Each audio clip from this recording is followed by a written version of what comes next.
Hello everyone, welcome back to my channel daily vibe. তোমরা আমাকে অনেকে রিকোয়েস্ট করেছো যে আমি আমার শ্বশুরবাড়িটা একটু তোমাদেরকে ঘুরে দেখাই। দেখো আজকের আকাশটা কি সুন্দর।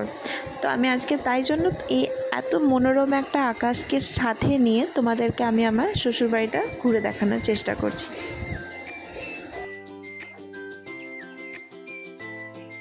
এটা হচ্ছে আমাদের বাড়ির মেন গেট, এটা হচ্ছে দাদু।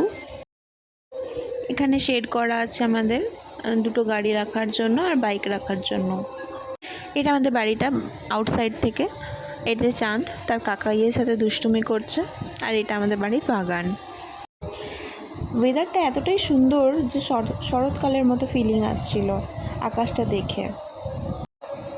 এই যে চাঁদ এতটাই দুষ্টুমি করছিল না এখানে সবারই সাথে, যে ও বাড়ি যেতে চাইছিল না, এতই মজা করছিল। এই সন্ধ্যেবেলার সময় এত সুন্দর ওয়েদারে কার না মন হয় একটু চাউমিন খাই। তাই আমরা সবাই মিলে একটু আমার শাশুড়ি মায়ের কাছে আবদার করলাম যে আমরা চাউমিন খেতে চাই। তোমরা বানানোর প্রসেসেই বুঝতে পারবে যে চাউমিনটা কতটা টেস্টি হয়েছিল। তোমরা দেখো, রাত 11:53 বাজে, 12টা বাজতে যায়, আর ছেলের এনার্জি দেখো। আজকের ভিডিওটা এখানেই শেষ করছি। সবাই সুস্থ থেকো, ভালো থেকো, এনজয় করো, সবাইকে ভালো রাখো।